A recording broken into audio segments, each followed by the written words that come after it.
Hello, everyone. Welcome to this ISGE webinar. The webinar is going to be very exciting. Bonjour tout le monde, bienvenue à ce webinaire. Le webinaire sera vraiment intéressant. Ça va parler de la perception des symptômes et le diagnostic final.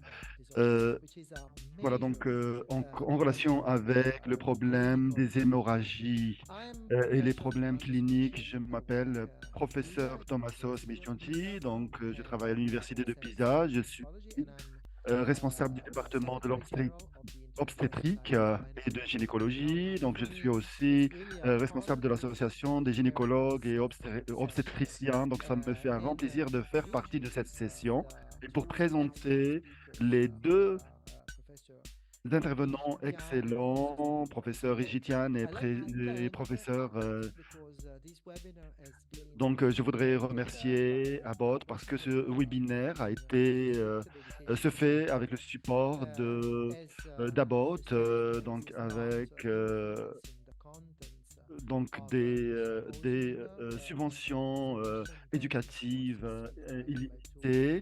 Il est fourni par de grands experts dans ce domaine. Et sans plus tarder, permettez-moi d'introduire nos deux euh, intervenants, Monsieur Kinjetian et Monsieur Steven Goldstein. Professeur Tian va parler de l'évaluation clinique des troubles hémorragiques et professeur Steven Goldstein, il va parler donc des échographies et des évaluations hystéroscopiques.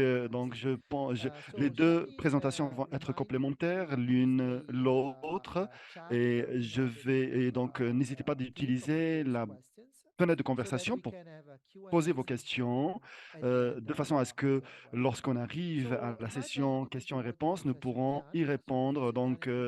C'est mon plaisir de passer la parole à professeur Tian.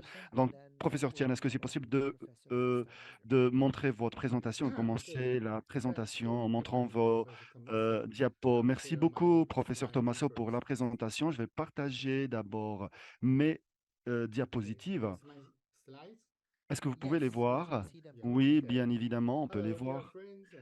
Bonjour, chers amis et chers collègues. Je suis vraiment honoré de commencer la première présentation de l'évaluation clinique qui vont donc de la perception des symptômes au diagnostic final. Comment pouvons-nous faire ou que pouvons-nous faire pour optimiser la prise en charge des clients? Donc, l'hémorragie, ce n'est pas un symptôme de plusieurs médicaments, plusieurs problèmes de santé. C'est un signe en fait de troubles de santé chez les femmes donc pendant l'ovulation et la déficience causée par l'immaturité et voilà la- donc ça se manifeste.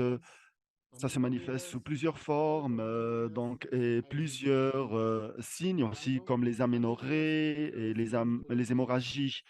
Et ça va aux symptômes cliniques également. Donc, en 20 jours, ça se manifeste par des fatigues et par des symptômes. Que pouvons-nous faire pour gérer ces cas?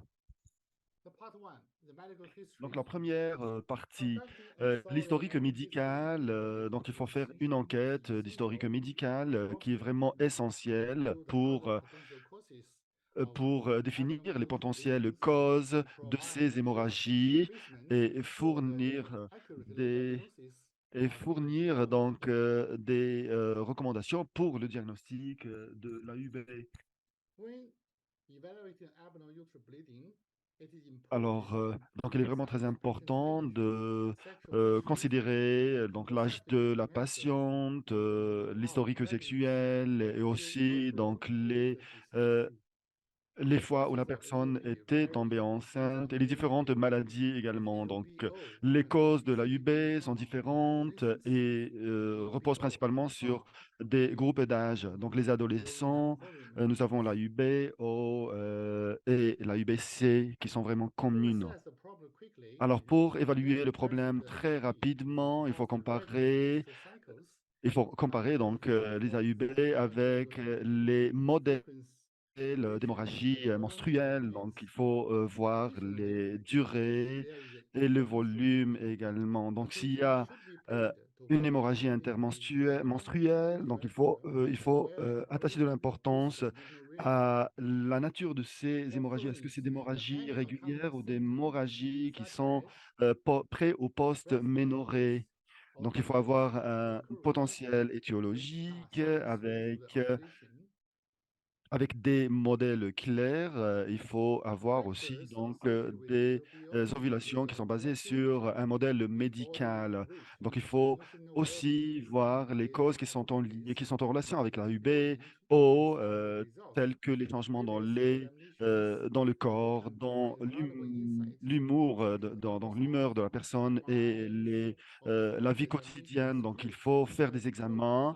euh, à titre indicatif, tels que les radios ou les échographies. Donc, il est impératif en fait de regarder l'historique médical de la personne et voir les antécédents de cette personne et les traitements et les médicaments que cette personne avait pris par le passé.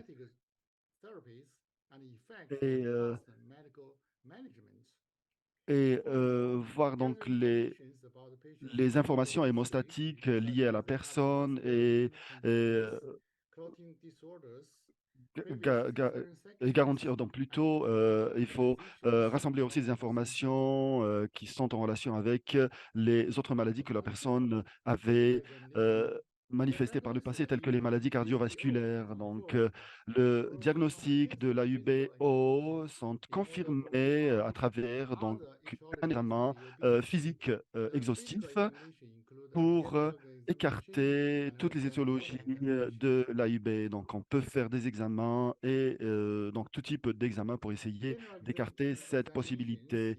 Alors, nous avons les examens généraux qui incluent euh, la conscience, donc l'état mental, le visage, le corps, etc. Il faut euh, examiner donc le niveau de perte de sang, le rythme cardiaque, la respiration et la tension artérielle dans les patients qui ont euh, des pertes de sang qui sont considérables, significatives. Donc, il faut mesurer donc la taille et le poids de la personne, aussi la peau, l'anémie, l'acné et d'autres troubles aussi de la peau.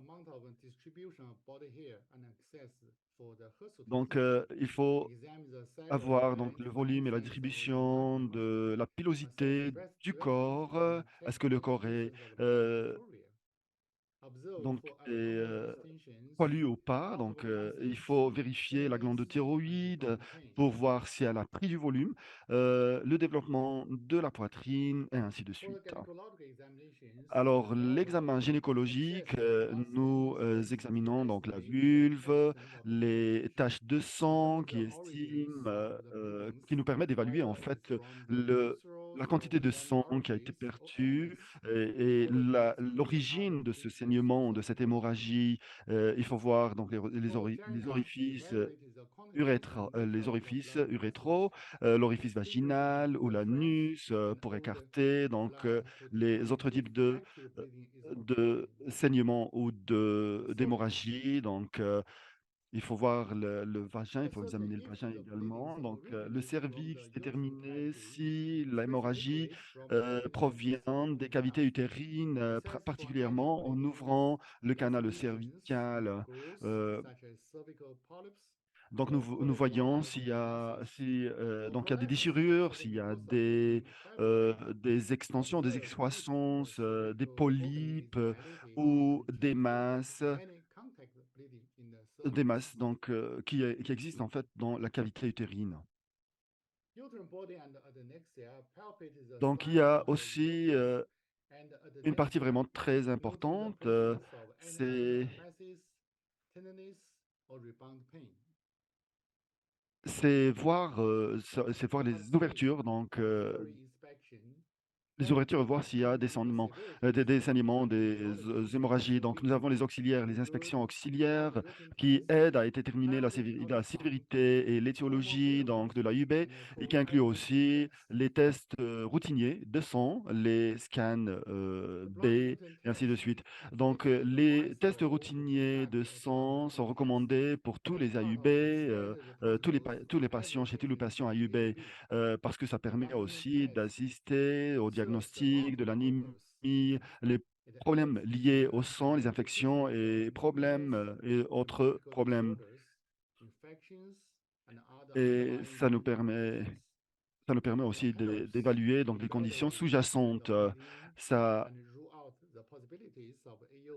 ça évalue aussi donc la sévérité de l'hémorragie et exclut donc les AUB, et ça fournit aussi donc, une orientation très importante pour évaluer la sélection ou la gestion clinique pour arrêter ces hémorragies ou ces saignements. Alors, l'évaluation, les tests de routine du sang, donc évaluent la sévérité de l'hémorragie, l'AUB chronique et l'AUB sévère. Ça permet de diminuer donc l'hémoglobine dans le sang qui devient plus importante et le degré de l'anémie pourrait être distingué en fonction de la quantité de l'hémoglobine. Est-ce que c'est moyen, c'est modéré ou c'est sévère? C'est léger, moyen ou sévère. Donc, il est vraiment très important d'évaluer le volume du plasma en conjonction, en combination, donc en combinaison, en conjonction avec l'hémoglobine rouge et l'hémoglobine et les cellules rouges. Alors, dans le cas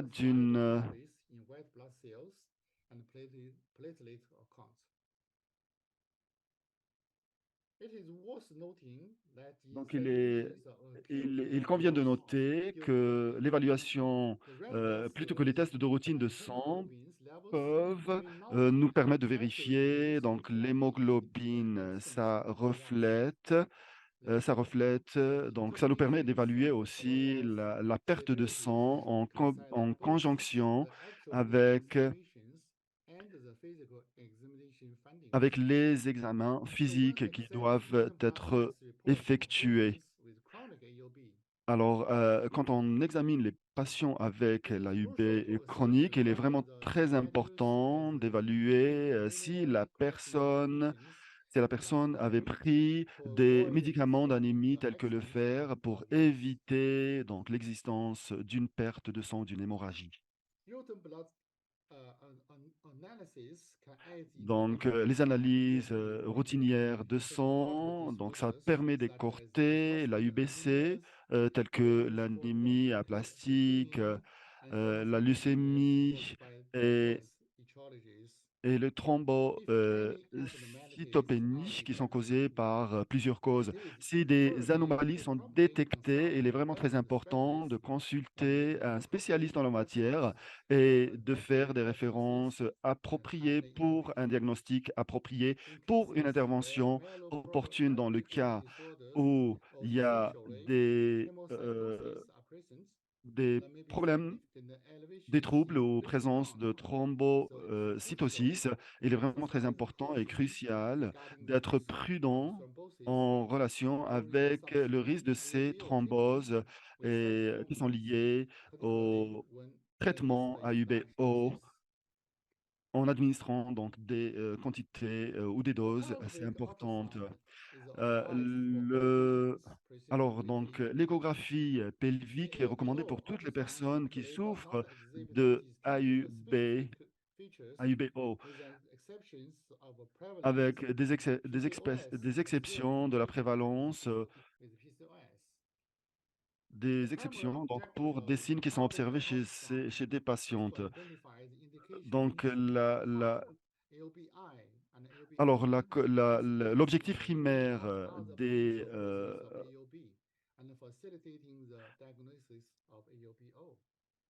donc de l'échographie pelvique. Donc, les échographies pelviques fournissent des informations sur euh, l'épaisseur de l'endométrium sous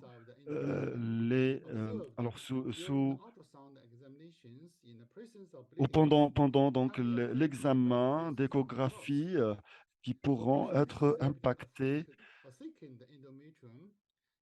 Donc, si la patiente présente un endométrium épais, il y a le risque d'hémorragie, il y a nécessité aussi donc de médicaments actifs pour l'anémie, tels que les suppléments en fer et d'autres médicaments. Donc, il est essentiel de souligner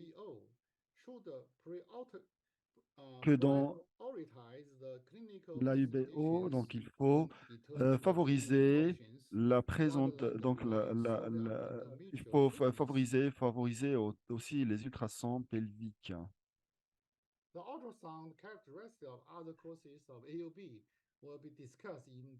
Alors, donc les autres caractéristiques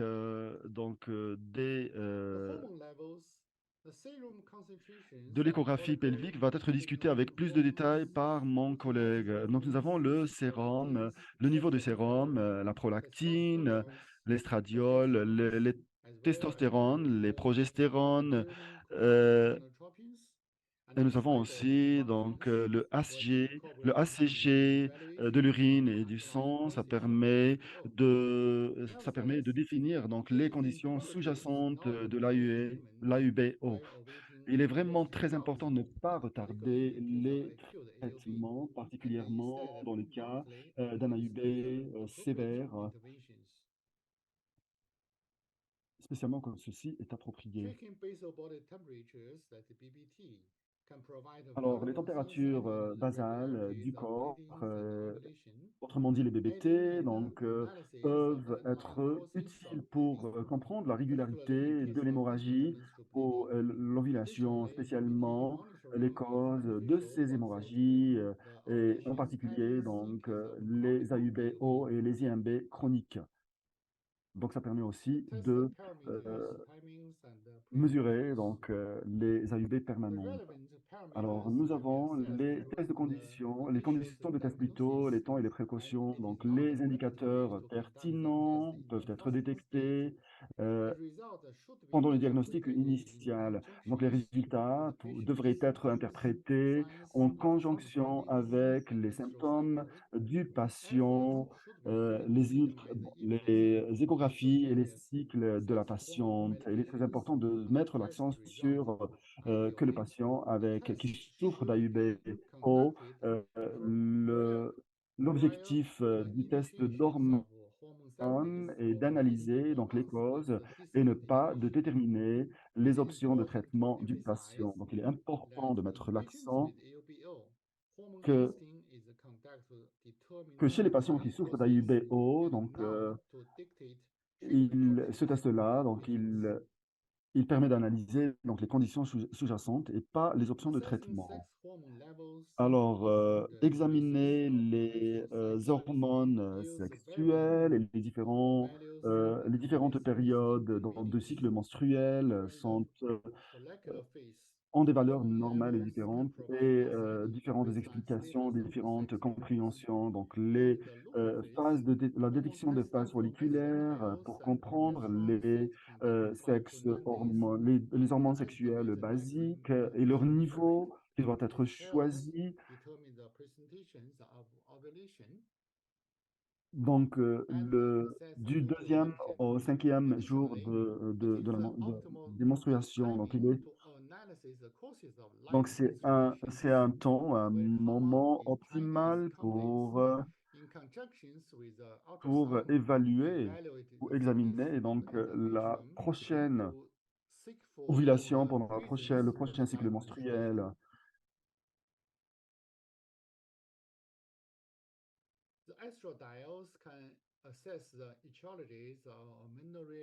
Les, les deux, donc, pour évaluer les causes de l'aménorrhée la progestérone détermine l'ovulation et la fonction lutéale. Alors, nous avons aussi la mesure de la testostérone dans le sérum, qui est important, qui est un important indicateur donc de troubles menstruels et de l'hyperandrogénémie, qui sont basés sur le niveau qui est complètement en concordance avec ces hémorragies. Donc, une augmentation assez considérable et significative est observée dans les troubles menstruels ou le dysfonctionnement reproductif causé par l'hyper-PRL, et la cause de la prolactine qui doit être analysée. Nous avons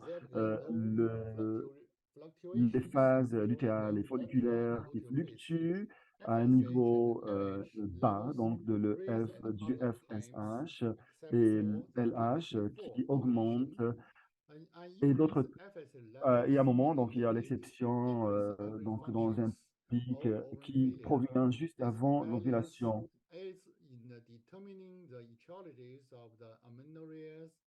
Et ça permet aussi de déterminer donc l'aménorrhée et de définir autres dysfonctionnements ou d'autres troubles. Donc il est vraiment impératif en fait d'écarter toutes les grossesses si possible, ou d'éviter toutes les grossesses si possible.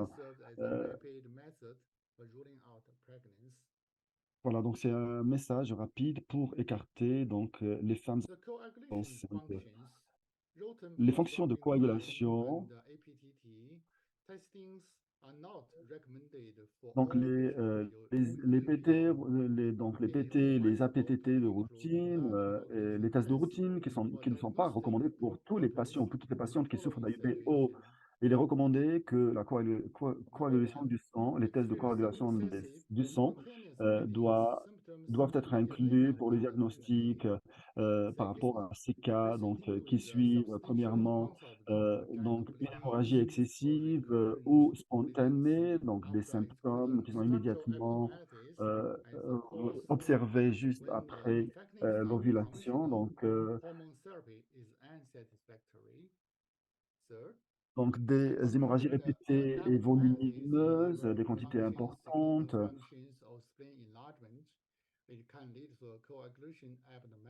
Alors nous avons aussi quand c'est en conjonction avec des anomalies et des fonctions du foie, des anomalies, donc des fonctions du rein, qui peuvent causer aussi à une, qui peuvent causer à une coagulation anormale. Nous avons une utilisation des anticoagulants tels que les warfarine, héparine et d'autres médicaments chinois. Et nous avons les déficiences nutritionnelles euh, sévères. Et sixièmement, nous avons donc, si possible, la vérification de toutes les fonctionnalités ou toutes les fonctions de coagulation, y compris le PT, la PTT et d'autres. Donc, en résumé, les évaluations cliniques des AUB et AUBO donc, contiennent l'historique, les antécédents, l'examen physique et des inspections ou des examens auxiliaires. Donc, le diagnostic de la UBO est crucial et devrait être différencié du palm coin. Donc, un diagnostic correct de de l'AUBO peut garantir donc un traitement médical efficace et effectif. Alors, merci beaucoup d'avoir prêté attention et merci beaucoup pour les interprètes d'avoir interprété Thank you ce que so j'ai dit. much, Professor Tian. Merci That was a beaucoup, very professeur comprehensive, Tian. clinically oriented presentation, Donc, and I think c'était une that was présentation très absolutely exhaustive et c'était within the scope of absolument this webinar. So we want to be en as clinical as possible in conjonction avec ce presenting the webinaire. Donc, correct nous approach voudrions être aussi cliniques que for the possible en diagnosis présentant within les this bonnes case, and approches then dans follow les up évaluations with cliniques. Et dans the ce diagnostic cas, qu'est-ce qui imaging techniques suivra? les techniques d'imagerie clinique qui sont requises pour, euh, pour déterminer, définir donc les problèmes liés aux AUB et comment fournir des solutions à ce problème. Donc, c'était vraiment fantastique. Et avant de présenter notre prochain professeur, Steve Goldstein, qui est le prochain présentateur, donc je voudrais rappeler à l'audience que si vous avez des questions, n'hésitez pas à les écrire dans la fenêtre des questions et réponses qui est en bas de votre écran. Donc, c'est une fenêtre en bas de votre écran. Vous les écrivez là-bas et nous allons les collecter à la fin de cet webinaire pour les traiter pendant la session questions-réponses. Donc, professeur Goldstein, donc c'est un expert dans le domaine. Tout ce qui est troubles utérin, ainsi que d'autres éléments et dans son longue carrière extraordinaire. Donc, Steve, si vous le souhaitez, vous souhaitez entamer votre présentation, allez-y. N'hésitez pas à partager votre écran et allez-y.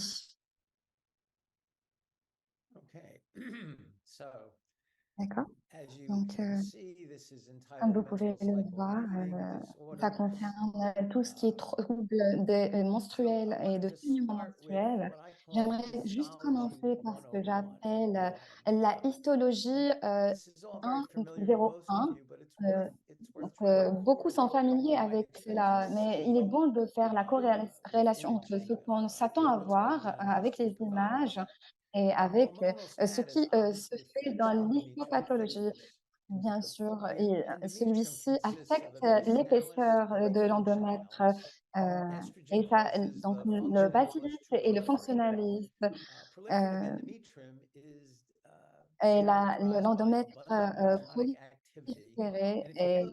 a une activité abondante. Et si vous voyez le spécimen d'hystérospectomie dans cette phase, vous allez voir un endomètre qui est plutôt proliféré. Et chacun de ces nucléos a une image qui démontre la prolifération active. Lorsqu'on voit justement une échographie transvaginale, vous pouvez voir l'accès assez long à l'endomètre.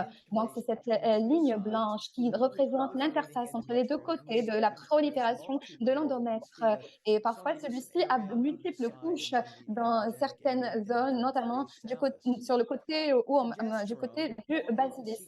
Pour la progestérone ou dans la thérapie hormonale séquentielle, l'utilisation de progestérone va convertir le fonctionnalisme en phase de sécrétion et celui-ci va apparaître justement assez épais dans l'échographie intravaginale. Et vous pouvez voir les glandes ici de manière assez linéaire. Donc, lorsque vous regardez cela avec un échographe, vous allez voir donc un élément, un endomètre écogénique et homogène dans la phase de cycle.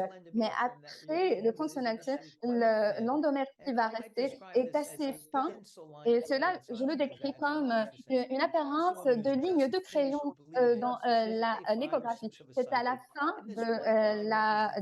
c'est le 5e ou le 6e jour du cycle. On a terminé de saigner à ce moment-là. Et donc, vous voyez justement qu'il y a quelques follicules ici du côté des ovaires. Lors de la ménopause, il n'y a pas de stimulation d'oestrogène du fonctionnalisme et celui-ci devient eustrophique. Et vous pouvez voir donc chez le patient cette ligne fine qui est une interface entre deux catés d'endomètre non actifs. Lorsqu'on pense aux saignements anormaux utérins, on pourra justement en parler en détail, mais pour l'instant, on va parler de la ménorrhagie qui est en fait un saignement très lourd et puis la métrorragie qui est en fait un saignement anormal à des moments inattendus. Donc, je pense que pour moi, ça a été changé malheureusement parce qu'en fait, ce sont des termes qui donnent une idée assez claire l'idéologie qui existe. Mais comme vous le savez tous, ceux-ci ont été remplacés par un éventail de termes comme le AUB, des situations de pancoin. Et lorsqu'on en parle et on l'explique à nos étudiants, on parle ici de structurel versus non structurel. C'est-à-dire qu'en tant que clinicien, ceci signifie pour moi, c'est soit une stéroscopie opérative ou alors une gestion hormonale si ce n'est pas structuré. Alors, je réalise que là, c'est très important pour nos patients. Pour eux, tout le sang qui provient du vagin sont en fait des règles. Mais en réalité, les menstruations en fait, apparaissent 2 semaines avant le cycle ou alors lors de l'hormonothérapie. Le an vient justement du grec sang. Et donc, qu'est-ce qui cause le saignement lorsqu'il n'y a pas d'ovulation? Il y a des fluctuations des E2 qui vont déstabiliser la prolifération du fonctionnalisme. Et il y a aussi ce qu'on appelle le saignement non ovulatoire, qui est aussi appelé le DOUB. Voilà. Et on peut aller plus loin. En fait, pour ce qui est de la ménopause, la préménopause notamment, ce n'est pas aisément défini. Nous savons que la ménopause, c'est la fin du cycle menstruel, mais en fait, les femmes ne sauront pas que leurs règles vont être les dernières règles. Donc, on utilise une définition assez classique, c'est-à-dire que s'il n'y a pas de simple saignement pendant les 12 derniers mois à cause d'une réduction des follicules ovariens, signifie justement ça. Donc, justement, ce serait de manière notoire non corrélée. Dans la préménopause, il y a des fluctuations de saignement et parfois il y a une absence aujourd'hui et puis du jour suivant, il y a des saignements. En fait, cette fonction des ovaires trop active en préménopause, dans la ménopause tardive qui va mettre la définition du diagnostic un petit peu difficile pour savoir si c'est de la préménopause ou la périménopause, plutôt post-ménopause. Donc, on explique aux étudiants, en fait, le saignement post-ménopause est un cancer de l'endomètre qui va, à moins d'être prouvé ou que le contraire soit prouvé. Et donc, en 2012, il y a eu des études qui ont été conduites et publiées dans le bulletin de juillet 2012 qui disent que toute femme qui a plus de 40 ans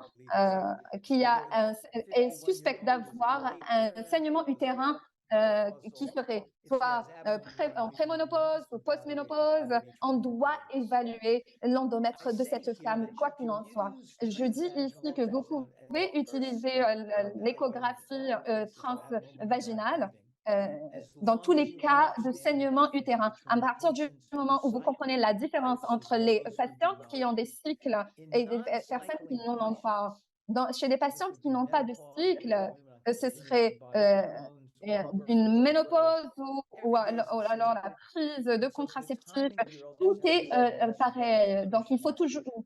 L'examen ici ne serait pas crucial, mais chez les patientes qui ont un cycle, la période est primordiale. Donc, si vous souhaitez justement le faire à un moment où l'endomètre serait très, très fin, c'est à la fin du saignement menstruel et cela va éviter la mauvaise interprétation d'un endomètre qui serait épais en relation avec le cycle menstruel et ce serait une pathologie. Donc ici, vous pouvez voir justement une cavité de l'endomètre durant le cycle et vous pouvez voir à quel point il est hétérogène. Donc, c'est des femmes qui ont subi des césariennes, qui ont subi des interventions. Et là, on parle justement cette pathologie qui est identifiée dans l'utérus qui pourrait être justement amenée à une mauvaise interprétation. Et vous pouvez voir ici aussi la surface de l'endomètre qui n'est pas toujours aussi homogène et lisse plus tard lors du cycle. Et pour ceux qui font du ski, on a déjà vu ce type de cavité. Et si on voit au microscope ce qui se passe à la fin du cycle, ceci n'est pas nécessairement anormal. C'est la manière dont l'endomètre va se reposer durant un cycle normal. Donc, la question qui se pose maintenant, c'est quelle est l'utilisation appropriée dans l'évaluation clinique du patient d'une échographie transvaginale et à quel moment faut-il la faire? Et c'est la valeur prédictive hautement négative sur donc une échographie chez une patiente qui a des saignements. Pour les patientes qui n'ont pas de saignements, on retrouve quelque chose d'assez épais lors de l'échographie, mais c'est quelque chose de complètement différent qu'on laissera pour un autre webinaire peut-être. Donc, pour les principes généraux, ou généraux plutôt, si vous conduisez ce genre d'examen, en fait, l'utilisation d'une fréquence assez élevée, donc de certaines pénétrations adéquates, on peut obtenir différentes images dans le plan d'accès, du côté gauche ou du côté droit, et on veut mesurer justement l'axe au point le plus épais. Donc, par exemple, ici, vous avez une partie une vidéo d'une échographie de l'endomètre, et vous pouvez une partie un petit peu rétroversée. Et ici, on doit mesurer le bon angle, et vous ne voulez pas mesurer ce type d'angle. Il y a aussi un autre exemple à cela. Vous pouvez voir, par exemple, cette ligne très fine chez cette patiente qui n'a pas de tissu. C'est un indicateur très fiable de manque de tissu significatif. Et il est essentiel de comprendre que pas tous les utérus requièrent un examen utérin profond. Alors, il y a des personnes, donc quand on choisit le bon angle, vous permet de savoir réellement ce que vous souhaitez avoir comme information. Donc, l'axe est important et c'est vraiment difficile d'obtenir une image autrement. Et chez les cas d'obésité, par exemple, pour les personnes qui dépassent un certain poids, il y a du gras autour de la cavité, pas autant que l'abdomen, mais en fait, la graisse va atténuer justement l'échographie. Et puis, vous avez les fibroses coexistantes. Et donc, si c'est linéaire, ça ne veut pas dire que c'est ça l'échographie de l'endomètre. N'ayez pas peur de dire que l'échographie de l'endomètre n'est pas assez bien équipée pour utiliser cette technique pour exécuter certaines pathologies. Par exemple, ici, vous avez une femme qui a des fibromes, comme vous pouvez le voir ici. Je ne sais pas ce qu'on a mesuré ici. Je suis incapable de trouver une échographie fiable. Ici, c'est une personne qui a un autre souci, mais je ne vais pas risquer ma réputation ici pour essayer de définir ce qui se passe. Donc, ici, il faut aller vers d'autres alternatives et on va en parler dans un petit moment. Ici, c'est une femme qui a subi une césarienne. Et là, ça n'existe pas dans la nature. Regardez, vous avez donc ce tournant à 90 degrés de ce côté, et c'est une femme qui avait subi donc une césarienne. Et son échographie de l'endomètre est le même plan que l'échographie. C'est pourquoi on ne peut pas bien voir les choses. C'est reversé. Ça aurait été mieux si c'était rétroversé plutôt dans cet axe-là. Donc, on ne peut pas le voir dans une échographie de l'endomètre. Ces anormalités ne sont pas globales, mais lorsqu'on vous fait une échographie et on vous montre une image bloquée, en fait, c'est une photo deux-dimensionnelle, bidimensionnelle peut-être. Et l'anatomie n'est pas bidimensionnelle. Ici, par exemple, vous avez une échographie d'un endomètre tout à fait normale. Et pourtant, c'était, si on passe du côté droit, on voit qu'il y a un polype assez évident. Et si on tourne encore l'orientation, on aura un segment qui paraîtrait tout à fait normal. Alors que si on va au fond, là, on voit le polype. C'est juste pour vous aider à réaliser que l'axe peut carrément un accès de ce côté, c'est tout à fait normal. Pourtant, quand on a changé l'axe, on a vu qu'il y avait un polype. Donc, c'est une anatomie tridimensionnelle, pas bidimensionnelle. Ici, vous avez une situation assez normale. On voit cela dans un clip. Et lorsqu'on tourne vers un plan coronaire, là, on voit un petit polype qui va vers le côté de la cavité utérine. Et donc, il faudrait recréer une anatomie tridimensionnelle. Donc, c'est-à-dire que les soins ont chanté, mais pourquoi, combien de cliniciens en sont conscients? Donc, la fiabilité et même les risques des échantillons d'endomètre aveugles ont changé. Pourquoi y a-t-il un problème avec ce type d'échantillonnage? Ici, c'est assez intéressant. Aux États-Unis, en 1991, on avait donc Stovall qui avait pris 40 femmes qui avaient des carcinomes et il leur avait performé une hystérectomie et il avait fait donc à l'aveugle un échantillon et il y avait 39 qui avaient montré des signes de cancer. Et c'était rendu hautement public par les médias car on avait raté un cas de cancer. Donc, c'était un dispositif qui avait été développé justement pour la fertilité et pas pour justement diagnostiquer le cancer. Beaucoup d'autres études similaires ont été conduites. Ferry avait utilisé le même dispositif. Et les personnes avec des cancers connus représentaient pratiquement le tiers, alors que lorsqu'on a utilisé l'échantillonneur Z, c'était 17%. Et Guido avait utilisé les PIPL et il avait 65 femmes qui avaient un cancer diagnostiqué. Et il avait fait la PIPL par hystérectomie et il avait quand même raté 7 cas. Hein. Et cela a conduit à l'ouverture de l'utérus après l'hystérectomie plutôt.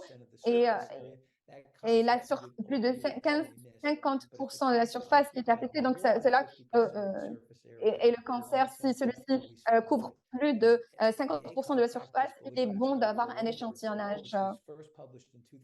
Et ça avait été, il y avait une autre étude qui avait été publiée en 2012 et qui a été réaffirmée en 2017 pour nous en dire plus. Et ça dit qu'un tiers des patients qui quittent l'hôpital et qui ont des saignements représentent donc 70% des consultations chez le gynécologue. Et ça nous dit également que les femmes de 40 ans qui ont des ménopauses AUB peuvent avoir des saignements non ovulatoires qui peuvent représenter une réponse physique assez normale pour un déclin de la fonction de l'ovaire. Mais il pourrait aussi conduire à un carcinome, un cancer ou autre. Et les premiers tests d'image de l'utérus se faisaient via l'échographie.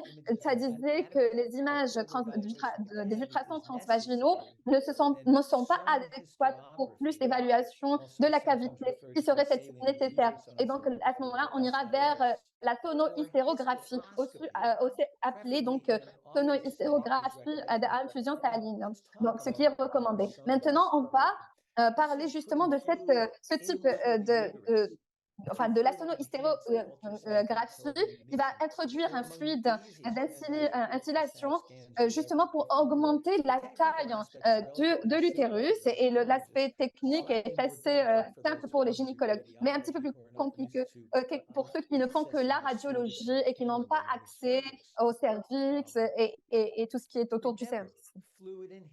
Rappelez-vous que la transmission donc à travers des fluides, donc, où le fluide va augmenter justement la transmission du son. C'est le cas par exemple pour les images de bébés. Je n'ai jamais fait de résidence en radiologie, mais avant, je pensais que le fluide était notre ami pour faire des échographies. Mais pourtant, on ne peut pas bien voir les choses. Regardez, ça, c'est une ancienne échographie. C'est une femme qui a un pelvis assez énorme et vous pouvez voir que l'utérus est en train de baigner dans le fluide. Et vous pouvez voir justement l'espace entre le pelvis. Pourquoi? Parce qu'il y avait justement un fluide. Alors que dans les premières images, et j'aime celle-ci en particulier parce qu'en fait, vous pouvez voir l'organisme ici, elle avait un kyste fonctionnel et il y avait justement qu'on pouvait voir assez bien. Ou chez un follicule de préménopause dominante, vous pouvez aussi voir ce type d'échographie où on voit comme un arbre de Noël, contrairement qu'on voit ici avec très peu de fluide, et donc on ne peut pas identifier les follicules. Donc la phonohystérographie va justement devrait être utilisée comme alternative lorsque l'endomètre n'est pas assez fin ou ce n'est pas bien visualisé. Donc, en cas de fibrome, problème de l'utérus, et avant, on faisait un triage basé sur les échographies. Ici, il y avait 433 patients, donc 47,4% étaient en préménopause et certains avaient un saignement anormal utérin. Donc ici, vous voyez un exemple d'un myome submucus. Vous pouvez voir la cavité ici avec un endomètre très fin. On l'a fait exprès parce qu'en fait, c'était à la fin du cycle menstruel. Alors qu'ici, vous avez une section qui montre en moins 2,2 cm de l'endomètre et cette personne est une candidate parfaite pour une section. Ici, vous avez donc une situation où on ne peut pas voir sans rajouter de fluide, mais ici, vous pouvez voir que cette femme a un endomètre très fin. Elle n'a pas de pathologie organique, pas d'anormalité, elle n'a pas besoin d'hystéroscopie ni de biopsie. Mais ici, c'est un exemple qui vous dit, si vous voyez une anormalité à la fin du cycle, l'endomètre est assez fin, mais il y a un polype. Et à cette époque, on avait une vision directe. Si vous n'avez pas, donc vous ne prenez pas une partie du polype, ça serait une mauvaise interprétation. Ici, on voit une échographie d'un endomètre assez épais. Vous pouvez voir les tissus autour du fluide qui sont assez épais, mais c'est symétrique. C'est symétrique. Ça a mesuré 4 à 5 mm respectivement. Mais comme c'est symétrique, l'échantillonnage sera fiable, peu importe de quel tissu il s'agit. Donc, parmi les 342 patientes, 78% avaient donc un saignement des ovaires dysfonctionnels. Certaines, 23% ou 5% avaient donc des myomas submucus. 13% avaient des polypes et 3,5% avaient des hyperplasies, dont 5 étaient épais de manière symétrique et avaient des polypes. Alors, qu'en est-il de l'hystéroscopie et celle-ci pourrait être remplacée par l'hystéroscopie pour des raisons de diagnostic. Dans le passé, on n'avait jamais fait d'hystéroscopie de cabinet parce qu'en fait, l'espace est important. Il faut stériliser l'équipement et ça demande du temps. Et aussi, si le patient est la patiente est à l'aise ou elle ne l'est pas. Alors, dans le passé, ce n'était pas une option. C'est pourquoi on n'en parlait pas quand on parlait de soins pour les patientes qui venaient me voir. Mais avec les hystéroscopes dont on peut qui sont une seule utilisation, on peut justement les utiliser pour certaines patientes sélectionnées. Donc, je vais vous montrer certains cas avec justement l'hystéroscope dispensable. Avec des anomalies structurelles et ensuite on leur fait une anesthésie et on leur fait une hystéroscopie d'un point de vue diagnostique. Donc ici, vous pouvez voir des polypes, deux polypes et j'ai pris plus de photos, mais j'ai retiré donc le dispositif et je me suis arrangée pour justement l'emmener à la salle opératoire et faire le nécessaire. Vous avez des myomas subcultes, vous pouvez voir aussi les vaisseaux sanguins ici, et le reste, c'était des cavités, c'était une personne qui venait de terminer son cycle menstruel. Et ceci va également être disséqué dans une salle opératoire. C'était une personne qui avait une thémoscopie, qui avait donc des changements microcystiques. Et donc, on peut faire aussi une infusion à la patiente, mais ça pourrait échapper à un hystéroscope. Mais vous pouvez voir les polypes et des changements de polypes vraiment typiques et c'était polypogénique, si on peut le dire. Et lorsqu'on le retire, ces parties transparentes, ce sont des atrophies kystiques. Et là, ce sont des glandes qui peuvent permettre de localiser les polypes et des soucis dans l'endomètre également. Et puis, il y a le saignement dysfonctionnel. Je ne vois pas l'écho très bien ici. Je pourrais essayer de mieux voir les choses, mais c'était un cas de préménopause. Et ici, on voit juste des tissus. Mais gardez en tête que c'était une patiente qui saignait de manière irrégulière. Et ici, on voit des tissus de l'endomètre, mais ça, ce n'est pas un polype, c'est juste des tissus comme ça volants. Et dans un cas pareil, comme c'est global, je pouvais faire un échantillonnage d'une prolifération de l'endomètre qui avait donc un déséquilibre hormonal. Et elle pouvait justement être traitée pour ce déséquilibre hormonal au lieu de passer à l'opération.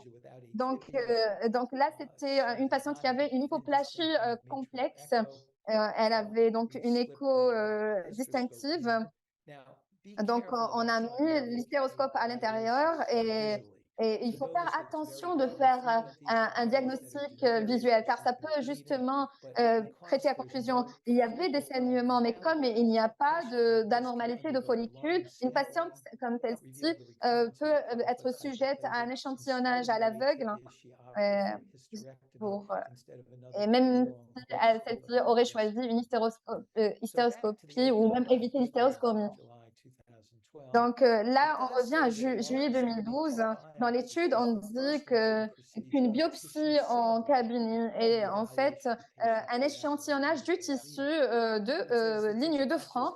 Et de telles biopsies ont une grande exactitude dans le diagnostic du cancer de l'endomètre lorsque celles-ci sont effectuées de manière adéquate et lorsque le processus est global. Et si le cancer occupe moins de 50% de la surface de la cavité de l'endomètre, le cancer pourrait être donc ne pas vu plutôt via échographie. Alors qu'un test positif vous permettrait justement de définir et le savoir. Ces tests ne sont qu'un dernier point à faire lorsque ceci révèle la présence d'un cancer. C'est-à-dire, donc l'échantillonnage simple à l'aveugle n'est conduit que lorsqu'il y a une hypoplasie complexe. Donc, les hôpitaux, lorsqu'ils n'ont pas d'accès à l'échographe, ils peuvent justement commencer par un échantillonnage à l'aveugle. Autrement, s'il y a hypoplasie, ça veut dire que le travail n'est pas complet. Maintenant, le standard dit qu'en fait, une biopsie à l'aveugle négative n'est pas la fin de l'examen. Les cliniciens doivent encore faire d'autres évaluations, sinon elle ne serait pas complète. Donc, pour conclure et pour résumer, l'utilisation de la mesure de l'épaisseur de l'endomètre avec une valeur négative de prédictif est distincte justement d'un endomètre fin. chez les patientes en préménopause avec une écho de moins de 5 millimètres très tôt dans le cycle inclut une pathologie significative. Autrement, une infusion canine de sonohystérographie ou encore une hystéroscopie en cabinet va permettre de faire le distinguo. Les nouvelles compréhensions contre la haute fiabilité des échographies avec la sonohystérographie et pas nécessairement ainsi que la compréhension de l'échantillonnage du saignement va augmenter l'importance de l'échographie transvaginale et l'hystéroscopie dans ces entités cliniques communes. Et merci beaucoup pour votre attention. Merci beaucoup, professeur. Je pense que vous avez donné une présentation très simple et très détaillée sur comment utiliser correctement la sonographie et l'hystérographie et bien sûr l'hystéroscopie en cabinet, ce qui est très important lorsque on conduit des examens sur des troubles utérins. Mesdames et messieurs, nous sommes maintenant ouverts aux discussions. J'ai quelques questions pour la session de questions-réponses. J'aimerais juste vous rappeler que si vous souhaitez poser des questions, vous devez les écrire dans la fenêtre de questions-réponses et on en parlera. Et avant de passer aux questions spécifiques qui ont été proposées par certains participants, j'aimerais demander au professeur Goldstein d'essayer d'intégrer selon vos points de vue et ce que vous devez couvrir, donc c'est-à-dire l'évaluation clinique et la sonographie qui est peut-être le registre dans lequel on active le plus lorsque vous approchez une femme avec un saignement utérin anormal. Comment allez-vous évaluer dans votre pratique clinique les résultats et comment allez-vous évaluer l'explication de la femme qui va décrire comment le problème a eu lieu, les fluctuations, la fréquence, le cycle menstruel, avec les résultats que vous avez obtenus. Qu'est-ce qui est plus important selon vous? Peut-être, professeur Goldstein, allez-y. Oui, c'est quelque chose à laquelle j'avais fait allusion. Je pense qu'un bon historique mensuel va vous donner une idée approximative, une idée assez importante. Certaines saignent énormément et souvent, donc elles ne peuvent pas vous aider. Mais maintenant, avec les nouvelles applications, certaines ont une bonne connaissance du moment où elles saignent. Et donc, se débarrasser du terme ménorragie et métrorragie était une erreur. Lorsque je parle à mes étudiants, j'aime bien leur demander ce qu'est la ménorragie et la métrorragie. Et ils commencent à régurgiter la réponse. On me parle de saignement entre les règles ou encore des saignements abondants. Alors, ils me disent, oh, le cancer cause une ménorragie ou métrorragie. Certains disent, oh oui, donc vous pensez que le cancer, si on saigne après 28 jours, donc il y a un cancer. On me dit non. Donc, je pense qu'avec un bon historique de menstruation,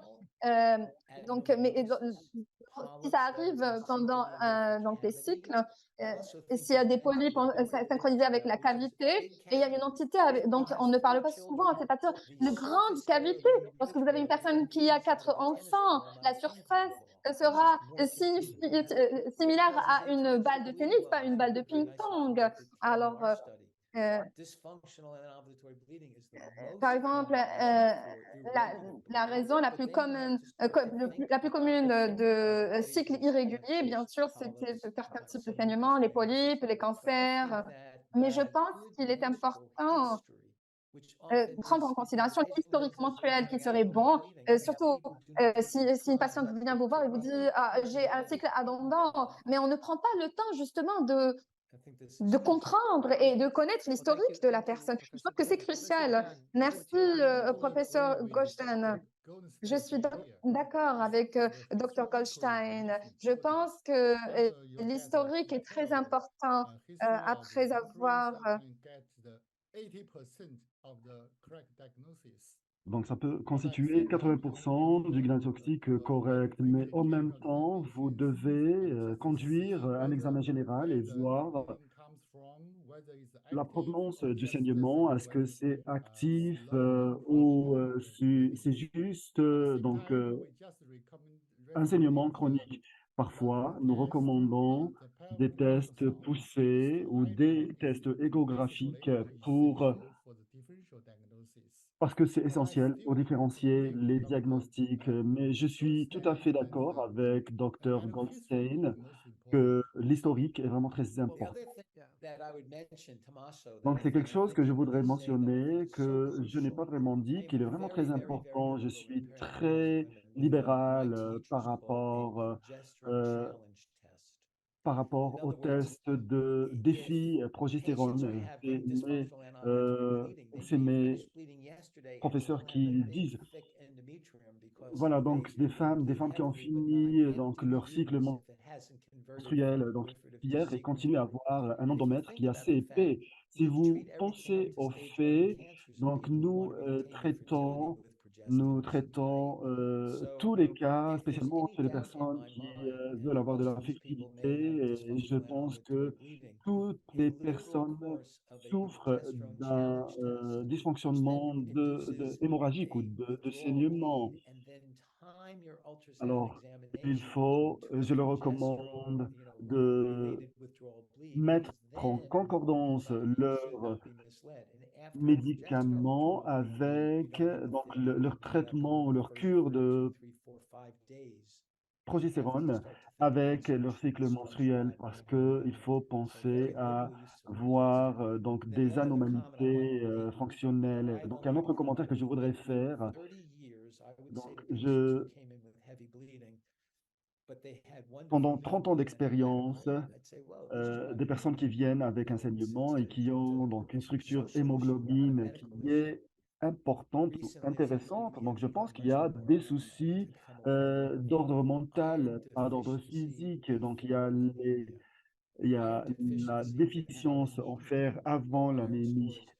Et ceci peut causer plutôt de la fatigue, donc une lourdeur au niveau des jambes. Et je pense que donc, les suppléments en fer sont vraiment très, très importants. Moi, j'ai apprécié cela. Donc, voilà, donc je vérifiais uniquement l'anémie, mais je ne vérifiais pas donc, la déficience en fer chez cette patiente-là. Voilà, donc ceci est vraiment juste. Et toutes les femmes qui souffrent, qui souffrent donc d'un saignement, d'une hémorragie utérine, même si c'est un problème anodin, ces femmes-là donc, ont le droit d'avoir donc un examen assez exhaustif et euh, intér- assez important pour essayer de remédier à ça, parce que ces femmes-là ont le droit d'avoir ou de mener une vie normale et ordinaire. Il faut faire une exploration, même préalable, avant l'anémie. Donc, je vais prendre quelques questions qui proviennent du public. Donc, il y a donc deux premières questions où l'on demande voilà, donc quand on fait donc l'échographie. Steven, vous avez discuté un petit peu des techniques par rapport à la biopsie utérine, par rapport à ce que vous avez constaté comme signe, et ceci fait une grande différence. Mais est-ce que vous pouvez spécifier un peu plus si vous pensez que c'est toujours nécessaire de choisir une biopsie quand vous ne voyez pas un trouble apparent, particulièrement dans le cas d'une patiente qui qui, voilà, qui souffrent d'un saignement, qui souffrent d'un saignement ovulaire en théorie. Donc, comment vous comportez-vous quand vous êtes confronté à un cas pareil? Go ahead, please. Go ahead, Professor Tian. Yes. Allez-y, professeur Tien. Après, après les échographies, donc, on voit aucune anomalie. Donc, généralement, nous donnons certains médicaments tels que la progestérone pour essayer d'arrêter le saignement.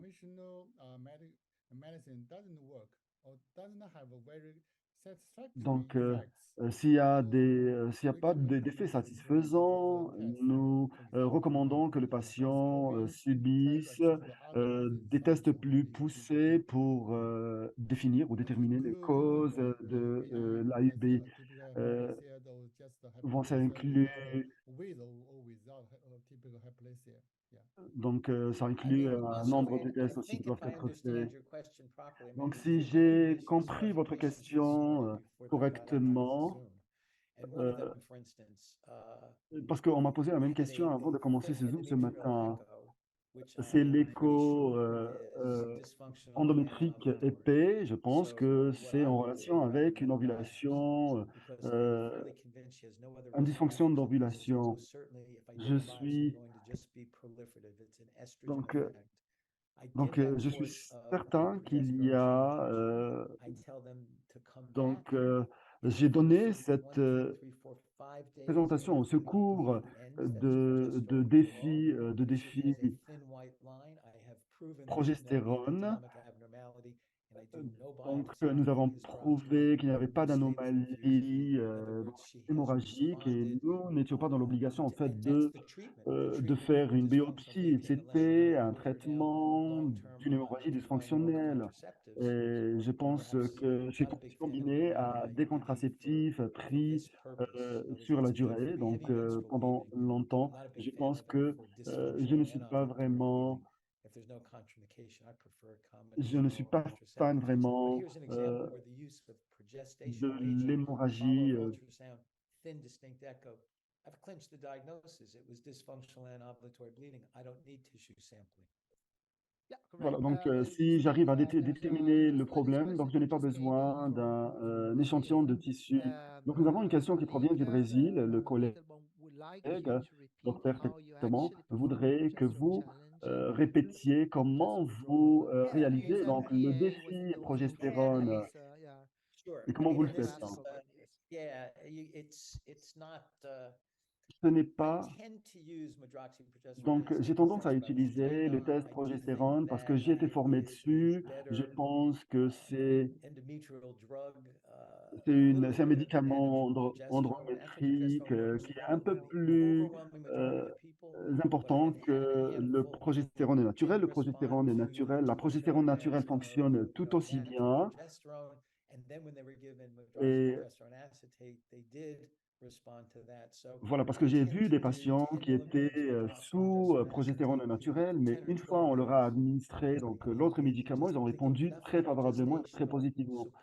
Et ça vous donne plus de soutien pour les fonctions prolifériques et je pense que ça pourrait être entièrement réussi. Donc moi, j'ai l'habitude de le faire pendant une courte période. Je comprends que vous le fassiez pendant plus longtemps et c'est plus efficace. Donc il y a d'autres questions. Donc il y a notre professeur qui parle donc que ces ultrasons, plutôt des échographies, peuvent causer des hémorragies. Donc, nous avons des patients qui ont des hémorragies. Donc, est-ce que c'est les polypes qui causent ces hémorragies? Donc, comment pouvons-nous prévoir? Est-ce que vous pouvez émettre un commentaire par rapport à cela?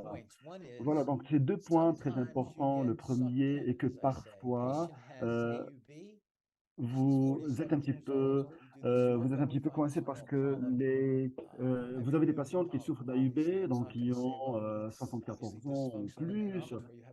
C'est ça a une cause structurelle, bien évidemment. Donc, et l'une des études enregistrées, c'est que cette polypectomie avait fonctionné dans plusieurs cas. Parfois, vous avez des voilà, donc vous avez des saignements qui OK, existent avec un polype. Donc, si le polype existe, cela ne veut pas dire systématiquement que c'est la source du saignement, de l'hémorragie.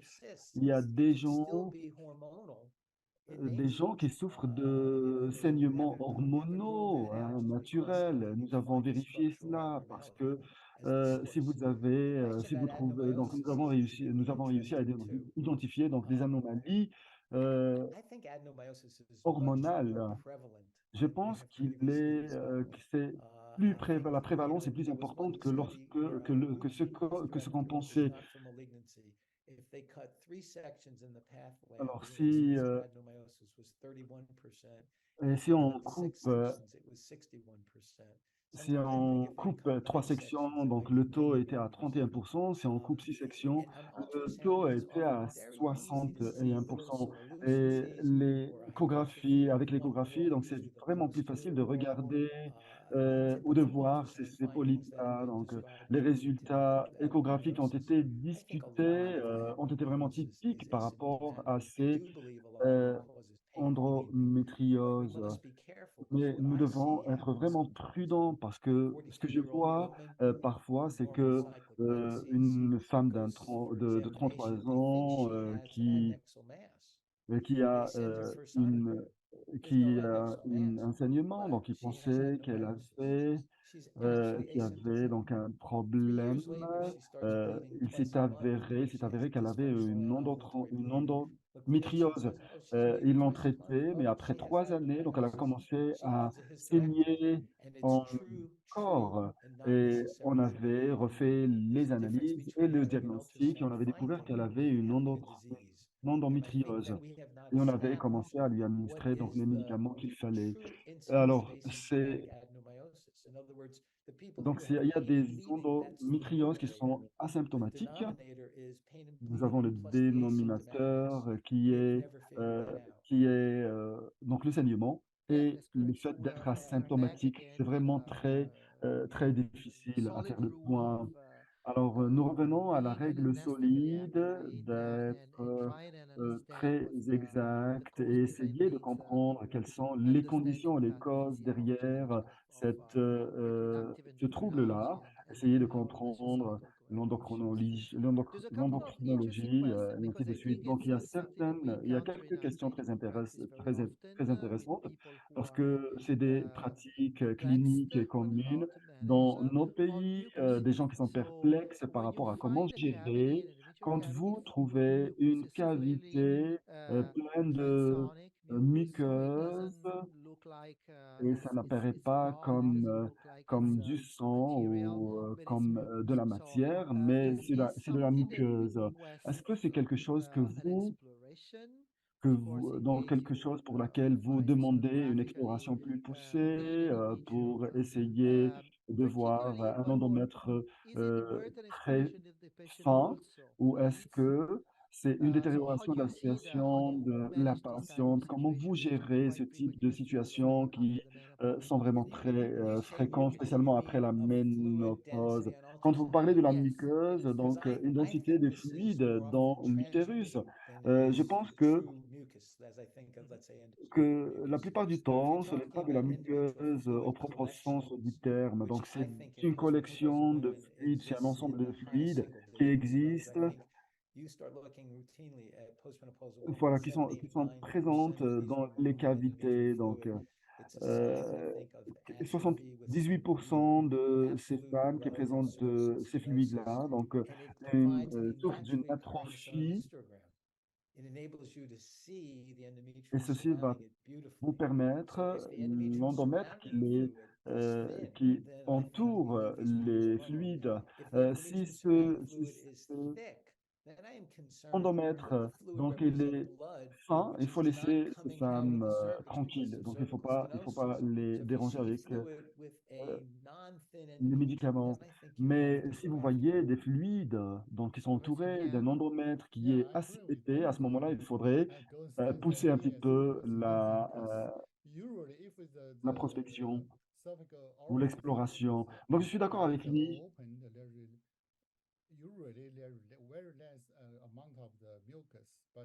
Donc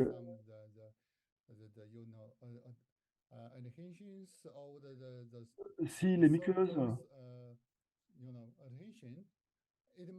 donc il y a une adhésion à ces muqueuses-là, donc euh, il faut recourir à un traitement, donc des médicaments, et après le traitement, si le volume des muqueuses réduit, c'est OK, donc il n'y a pas de souci avec cela.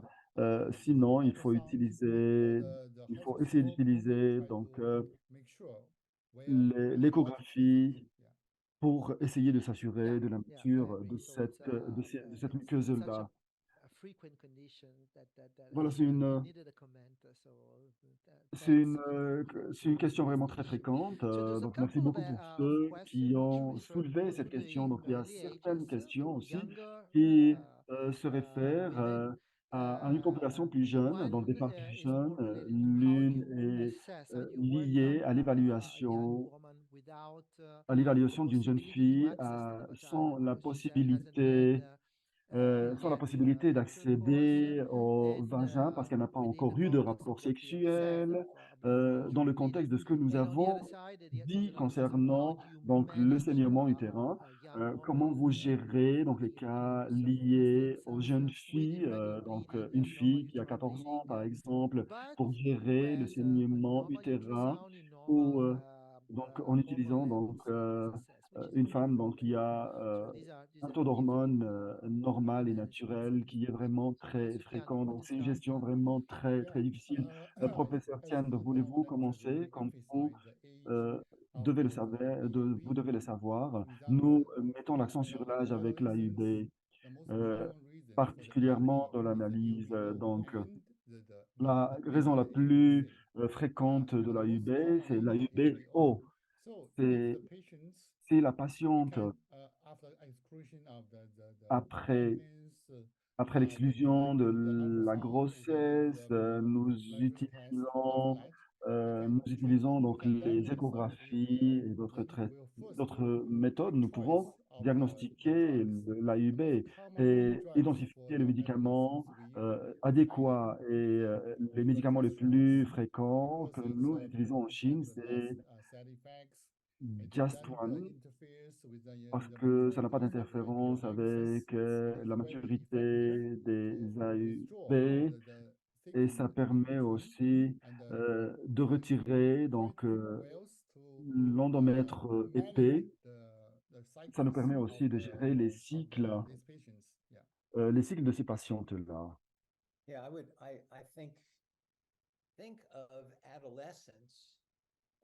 Donc, en parlant des adolescentes, c'est c'est le miroir de la ménopause. Et donc, si une jeune femme de 14 ans a un mauvais fonctionnement avec des AIVO, une combinaison de pilules contraceptives serait la réponse à la question. Donc, il y a deux questions en fait, concernant l'estimation du seuil de l'épaisseur de l'endomètre lors de la ménopause et dans la mesure de celui-ci, lorsque si vous avez par exemple une valeur critique que vous utilisez dans votre pratique, dans votre cabinet, ou encore des orientations que vous pourriez donner et à prendre en considération lorsqu'il y a un endomètre qui risque d'avoir une hyperplasie. Et d'autre part, lorsque vous avez un endomètre fin, donc qui va jusqu'à 4 millimètres, lorsqu'il y a un certain pourcentage de femmes qui pourraient avoir un cancer de type 2 de l'endomètre, est-ce que vous allez simplement attendre et vérifier et examiner ces femmes.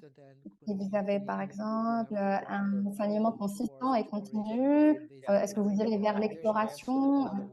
Oui, en fait, en d'autres termes, si c'est assez inhabituel, s'il y a un saignement persistant, même avec un endomètre sain, il faut être plus agressif. C'est-à-dire que la première fois, vous avez une patiente qui vient, en fait, je ne sais pas pourquoi on mesure à 3,9 millimètres. En fait, lorsqu'il y a une atrophie, on peut mesurer cette ligne fine blanche. Donc, il faudrait justement faire preuve de bon sens. L'exemple que j'aime donner, lorsque vous avez, par exemple, 4 millimètres, une femme qui n'a pas de saignement, ça, c'est tout autre chose. Vous avez une personne asymptomatique qui a une mesure de 12. Et alors? Donc, le nombre de personnes qui ont des polypes, qui n'ont pas saigné depuis 20 ans, et quasiment de 30%. Et un polype qui ne saigne pas est très bas. Donc, c'est une autre discussion. Il n'y a pas de nombre ou de chiffres qui devraient être considérés, à moins qu'il y ait un risque élevé et d'autres facteurs à prendre en considération. Mais, mais l'exemple que j'aime donner à cela, c'est que vous avez donc 4 millimètres. La machine peut mesurer jusqu'à 100 millimètres.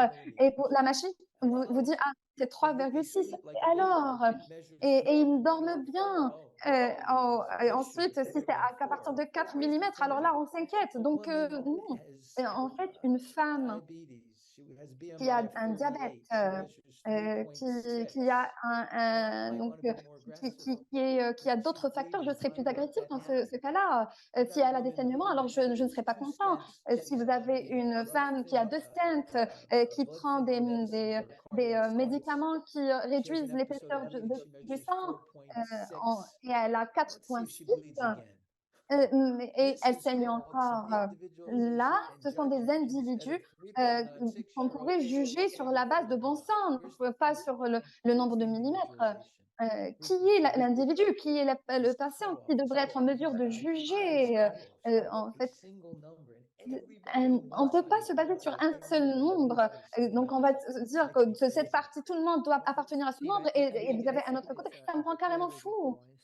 C'est excellent ce que vous venez de dire, Steve. Et c'est ce que la médecine défensive essaie de dire, hein. Donc, dans toutes les orientations et les lignes directrices ont besoin de chiffres et de références, de nombres. Mais si ces références ne sont pas interprétées correctement pour guider votre jugement, orienter votre jugement de manière absolue, donc c'est vraiment une erreur, hein. Et c'est probablement quelque chose que diffère énormément en termes de pratiques cliniques sur la base de votre confiance en vous, dans votre expertise, les médecins qui sont il y a des médecins qui ont plus d'expérience, bien sûr, et c'est vraiment important dans la pratique de la médecine. Lorsque vous avez, le professeur Tian, donc lui n'a pas ce souci, mais mais il a énormément d'expertise, mais je pense que cela, pour les plus jeunes médecins, ce serait peut-être plus difficile de dévier un petit peu de ce que les lignes directrices dictent. Mais professeur, je suis tout à fait d'accord avec vous. En fait, on allait en venir à cela. Que devrais-je faire si je fais une échographie après la ménopause qui dit que j'ai, par exemple, un endomètre de 5 millimètres? Et c'est exactement ce que Steven disait. Par exemple, à Pékin, en Chine, professeur Tian, comment ces lignes directrices influencent-elles la manière dont les médecins réagissent à ces valeurs? Tout d'abord, nous observons les lignes directrices. Il y a un consensus autour de la Société américaine des gynécologues cliniques et les obstétriciens également.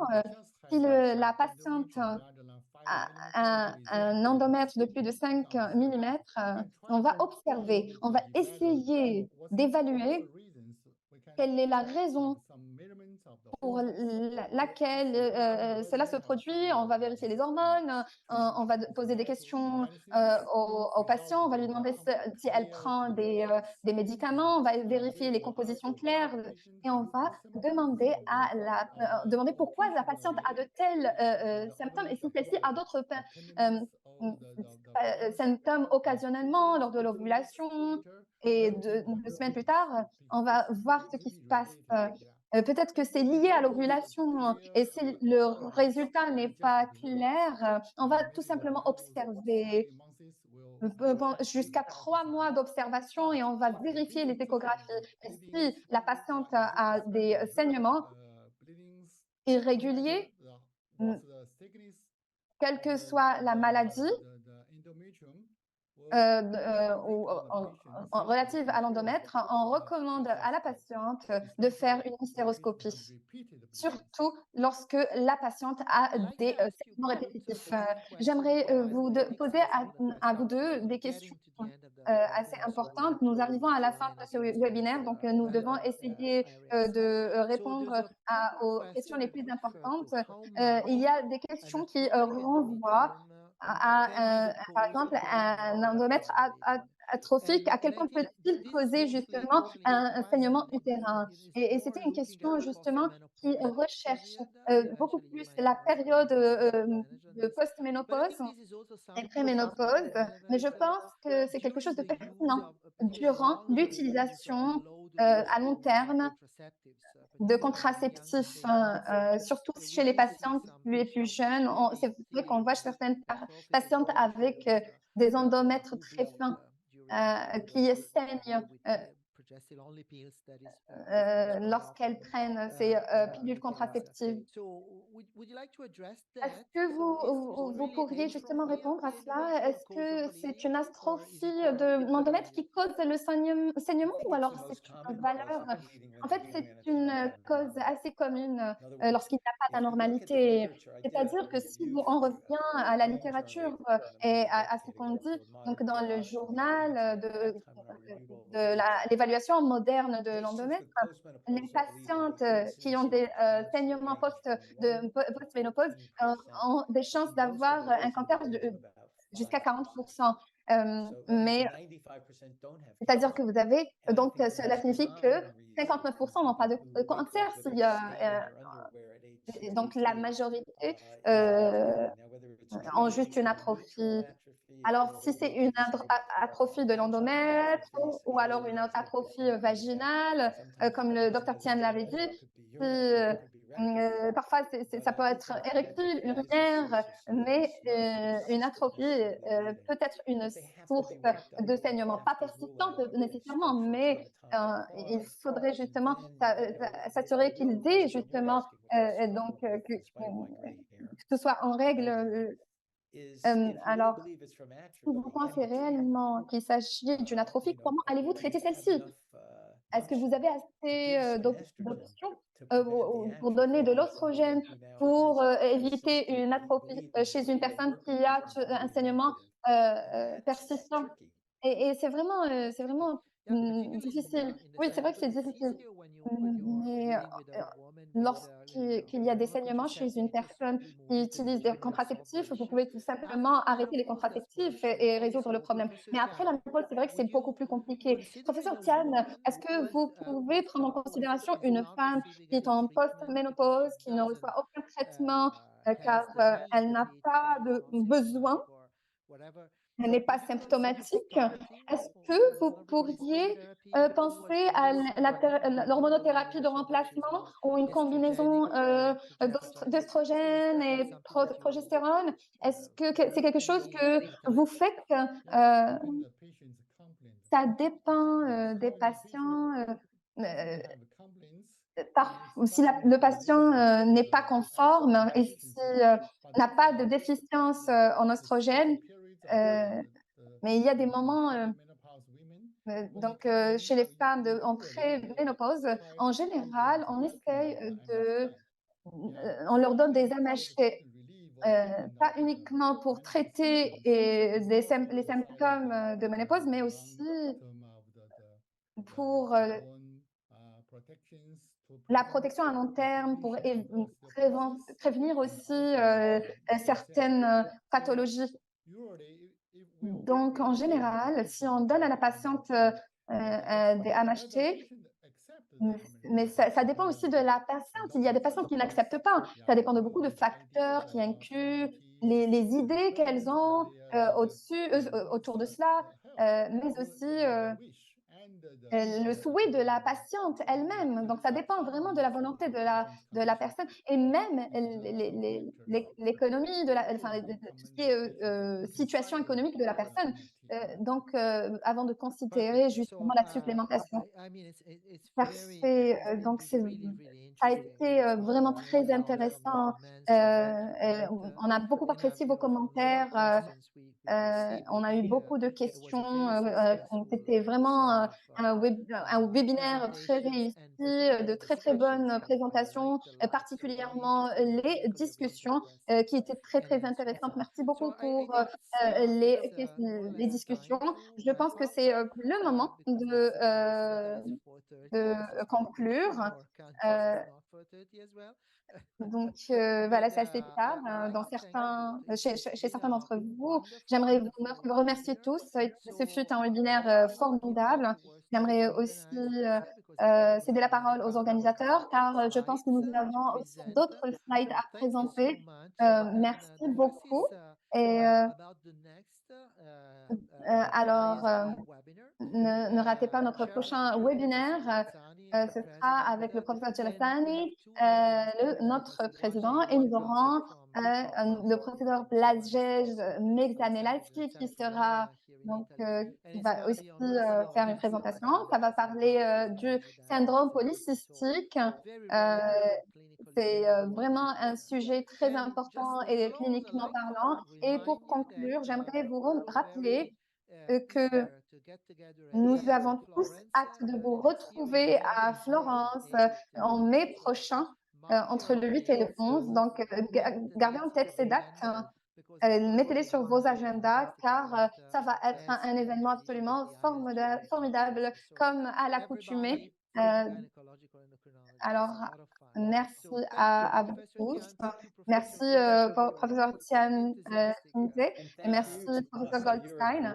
Et merci à vous, vous êtes un modérateur absolument formidable. Merci beaucoup. C'était vraiment bon d'être avec vous. Merci beaucoup. Et merci à vous tous d'avoir écouté et posé toutes ces questions. Au revoir et à très, très bientôt. Au revoir.